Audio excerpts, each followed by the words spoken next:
What is happening, my YouTube family? Of course, it is your boy B New. I'm coming at you on this, what is it? Hump Day, Wednesday. And I just want everybody to know before I get started, blessings and positive vibrations and prayers to everybody who could be listening. And of course, we got some things to talk about because the Los Angeles Lakers, of course, will be taking on the Milwaukee Bucks on tonight, and I was hoping it would be with one LeBron James. However, as we all know, LeBron James will not be playing tonight. They say that it more than likely will be back Friday night against the Boston Celtics, but I don't know. Something in my head just kept telling me that LeBron might just come back just because he want to be on the biggest stage going against the defending champ Milwaukee Bucks. But hey, what do I know? You got to take it slow back from injury, so you got to make sure that you don't do anything to aggravate an injury and put yourself out for any longer. But at the end of the day, you know, he took place in some drills on the court, but no contact really. So at this point, I'm figuring that he probably has participated in some practices maybe on yesterday or today and could be ready to resume normal playing on Friday, because Lord knows the Lakers definitely need it. But we'll get back to that in a minute. What I want to touch on what happened on yesterday. And y'all, of course, for everybody who's been watching my top 35 countdown of the greatest to ever play this game, of course, you know, I had Kevin Durant right there, number 10 or so, and I had Steph Curry at number 14. And I'm not one of those people that's gonna just change my mind off of one game or anything like that, but the more I sit here and think about it, you understand what I'm saying? Kevin Durant joined Steph Curry. He joined the team that had the greatest record. He wasn't on the team that had the best record ever. He joined the team that had the best record ever that LeBron James was able to defeat. So he went and joined that team. Steph Curry didn't come join him. That's first of all. Now, second of all, we do know he was the finals MVP in those series, and he did hit some crucial shots, and one of those which was right in LeBron James' face. So we will be honest to that extent. But at the end of the day, without Steph Curry, does he win those championships? I highly doubt it. Now, without Kevin Durant, does Steph Curry win his championships?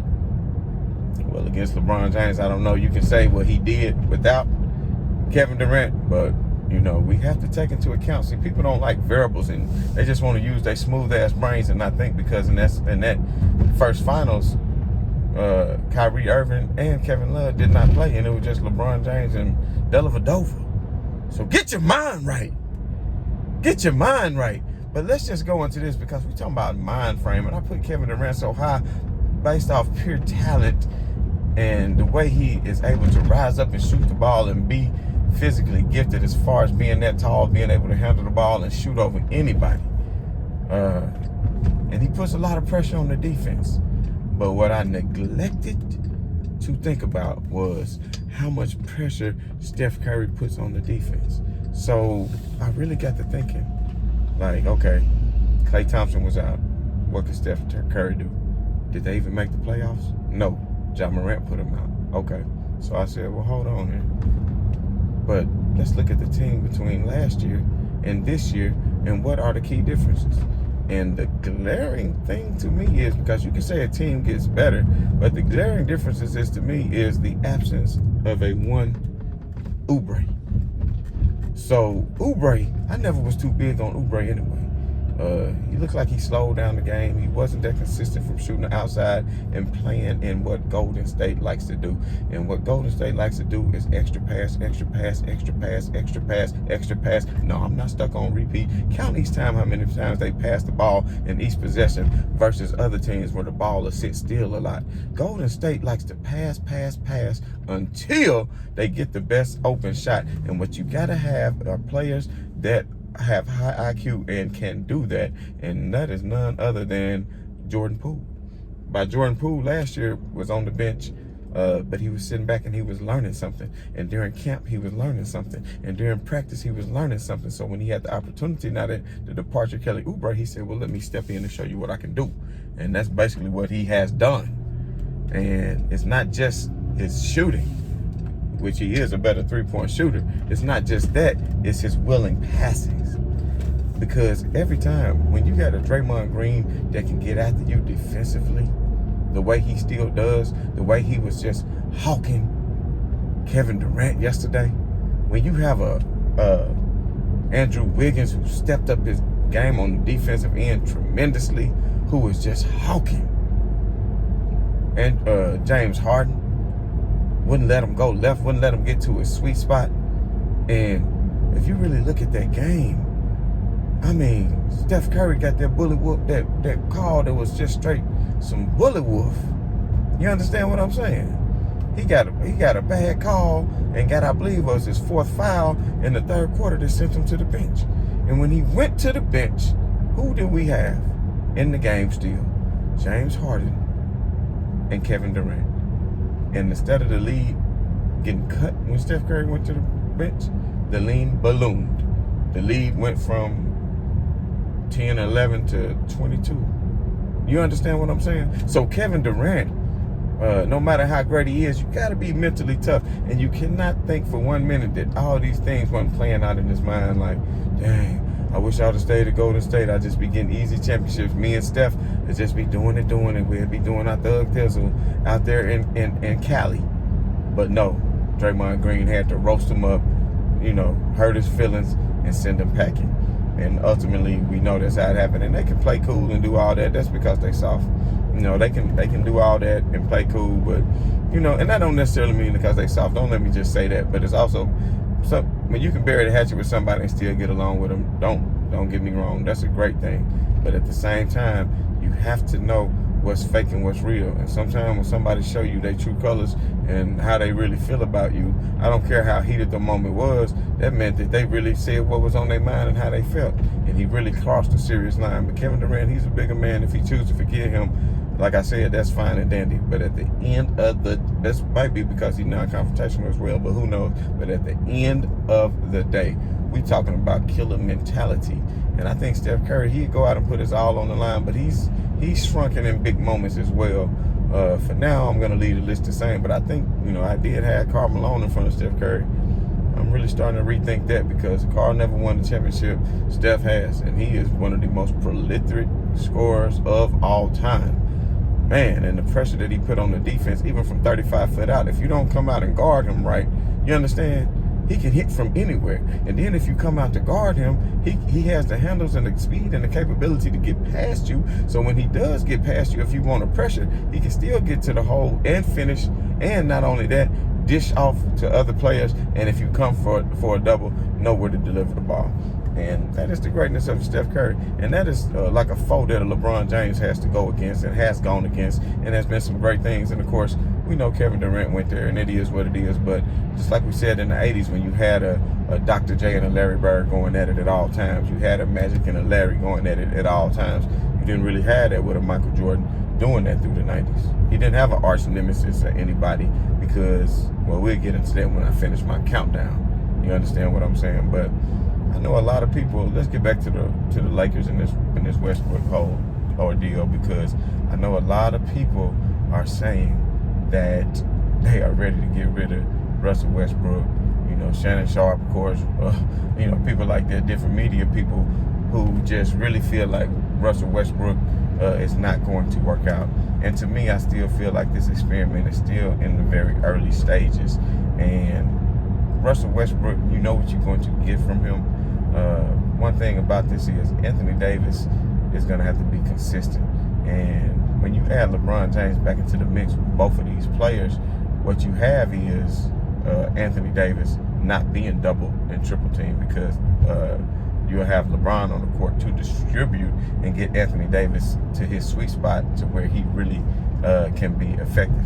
And if they do decide to double, then you also have somebody else to handle the ball, and not only LeBron James, but in Russell Westbrook. So he is a ball handler, although his turnover rate is atrocious.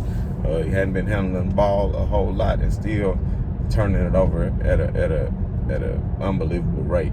So that's one thing that definitely has to change. But we all knew that when the Lakers acquired Russell Westbrook, that he would be one to turn the ball over a lot. But at the end of the day, in order for the Lakers to be successful and to be a championship team, because I think even though they lost some pieces, that with the pieces that they still acquired, that they have what it takes to be a championship team, not just a contender for a championship team, but to actually win a championship. And the reason I say that is you have Trevor Ariza, who's going to come back, who can play defense. You have Avery Bradley, who is capable of playing defense. You can have LeBron James, who knows how to be in the right place and play defense at a high level when needed. And of course, Anthony Davis, we all know what he is capable of on the defensive end. So it's not like the Lakers cannot improve defensively. They just need to learn each other and learn the scheme, because like I continue to say, it is 11 new players, and it's going to take longer to develop chemistry on the defensive end than it is on the offensive end, because you have to learn where to run out to, especially with the amount of threes, and plus a lot of different action that a lot of teams are running against the Lakers, because they can see that the Lakers, sometimes they just get lulled to sleep, especially coming out in the third quarter, and they just don't have a high hawk for the ball. They don't go after it. They get lazy when it comes to closing out on shots and things like that. So the Lakers going to have to get it together. I see tonight with them playing the Bucks, I know I'm going to go out on a limb, and a lot of people might say I'm just delusional or a homer or whatever you want to call it, but I'm realistically, what I know is the Lakers have the personnel capable of matching up with the Milwaukee Bucks and not going out and getting blown out. Do you understand what I'm saying? And I feel like the Lakers will have the personnel, even if a Klay Thompson were to come back with Golden State, because I know everybody's riding so high on Golden State because how fast they come out the gate. But it's not how you start, it's how you finish, because we all know Golden State had the best record in basketball and they couldn't finish and get the job done. So all that doesn't matter, because once you get into playoff situations, you have a team that is zeroing in on you at least 4 times, because that's the minimum amount of games that you are going to play. And at that time, you're going to have a fill-out game, and then you're going to get down to business of knowing what your assignment is, and only so many adjustments can be made. And then once it's man-to-man, whatever kind of defense it is, then teams can make the necessary adjustments. And the Lakers had the personnel, like I said, to do so. And with what the Golden State Warriors like to do is to pass the ball a lot. The Lakers just have to step up their intensity on defense, because they don't like the personnel. Bazemore plays good defense. I didn't even mention him. He plays good defense. So let's just see when Nunn gets back and LeBron gets back, because you have to realize, how many games has LeBron even played this year? 9? 8, 9 games? And you worried about the Lakers and LeBron haven't even played? Come on now. Give the Lakers the opportunity, give LeBron the opportunity to come back to the Lakers, and then everybody can come back down to earth. So, because all the losses that they lost, the atrocious losses, was against OKC twice. That was without LeBron James. Terrible. So all these losses have been without LeBron James, and the losses that were with LeBron James, even on opening night on Golden State, if just in case you forgot, the Lakers led most of that game. The Lakers led most of that game, and Golden State took over in the fourth quarter. So just everybody calm down, man. It's a long season. That's the beauty of basketball. If it was football and they played 10 games or 20 games, well, they only played 16, then you got something to worry about. But at this point, come on. There's plenty of time. So everybody just settle down. Of course, the trade deadline is a long way away. So if indeed that this Russell Westbrook is that terrible with LeBron James, now if all this was happening while LeBron James was on the court and playing, then yes, I would say get him the hell out of here. But let's just see, because LeBron James knows how to get people in the right place, and all Westbrook really needs to do, this is what I keep telling you, all he really needs to do for the Lakers is spell LeBron James. And I know he does have his turnovers. He does have to cut down on his turnovers, but of course he makes up for it in steals, and he makes up for it in assists. So don't go out here and go crazy when he makes turnovers, because when it comes down to crunch time and clutch time, he won't be making those turnovers, because the ball is going to be in the hand of LeBron James. So everybody, man, just sit back and take it easy. Watch the game tonight. We'll see how that unfolds. I haven't had a chance to see what the spread is, but I have a good feeling that Anthony Davis is going to come out pretty motivated, considering how he exited last game against Chicago. So, as always, man, this has been your boy B New. I'm screaming right on to the real. Much love to these haters. I'm about.